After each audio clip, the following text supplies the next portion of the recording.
Exodus chapter 14. Then the Lord said to Moses, "Tell the Israelites to turn back and encamp near Pi-hahiroth, between Migdol and the sea. They're to encamp by the sea, directly opposite Baal-zephon. Pharaoh will think, the Israelites are wandering around the land in confusion, hemmed in by the desert. And I will harden Pharaoh's heart, and he will pursue them. But I will gain glory for myself through Pharaoh and all his army, and the Egyptians will know that I am the Lord." So the Israelites did this. When the king of Egypt was told that the people had fled, Pharaoh and his officials changed their minds about them and said, "What have we done? We've let the Israelites go and have lost their services." So he had his chariot made ready and took his army with him. He took 600 of the best chariots, along with all the other chariots of Egypt, with officers over all of them. The Lord hardened the heart of Pharaoh, king of Egypt, so that he pursued the Israelites, who were marching out boldly.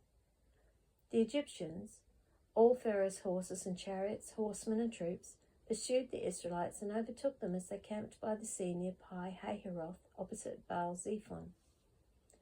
As Pharaoh approached, the Israelites looked up, and there were the Egyptians marching after them. They were terrified and cried out to the Lord. They said to Moses, "Was it because there were no graves in Egypt that you brought us to the desert to die? What have you done to us by bringing us out of Egypt? Didn't we say to you in Egypt, 'Leave us alone, let us serve the Egyptians'? It would have been better for us to serve the Egyptians than to die in the desert." Moses answered the people, "Do not be afraid. Stand firm, and you will see the deliverance the Lord will bring you today. The Egyptians you see today, you will never see again. The Lord will fight for you. You need only to be still."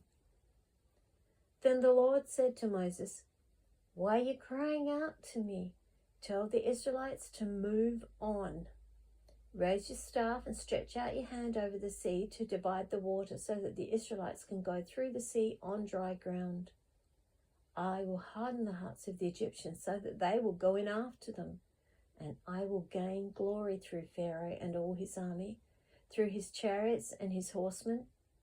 The Egyptians will know that I am the Lord when I gain glory through Pharaoh, his chariots and his horsemen." Then the angel of God, who had been travelling in front of Israel's army, withdrew and went behind them. The pillar of cloud also moved from in front and stood behind them, coming between the armies of Egypt and Israel. Throughout the night, the cloud brought darkness to the one side and light to the other side, so neither went near the other all night long. Then Moses stretched out his hand over the sea, and all that night the Lord drove the sea back with a strong east wind, and it turned into dry land. The waters were divided, and the Israelites went through the sea on dry ground, with a wall of water on their right and on their left. The Egyptians pursued them, and all Pharaoh's horses and chariots and horsemen followed them into the sea. During the last watch of the night, the Lord looked down from the pillar of fire and cloud at the Egyptian army and threw it into confusion. He made the wheels of their chariots come off so that they had difficulty driving. And the Egyptians said, "Let's get away from the Israelites. The Lord is fighting for them against Egypt." Then the Lord said to Moses, "Stretch out your hand over the sea so that the waters may flow back over the Egyptians and their chariots and horsemen."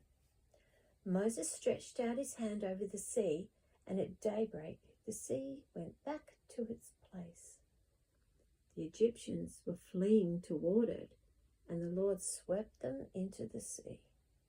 The water flowed back and covered the chariots and horsemen, the entire army of Pharaoh that had followed the Israelites into the sea. Not one of them survived. But the Israelites went through the sea on dry ground, with a wall of water on their right and on their left. That day the Lord saved Israel from the hands of the Egyptians, and Israel saw the Egyptians lying dead on the shore.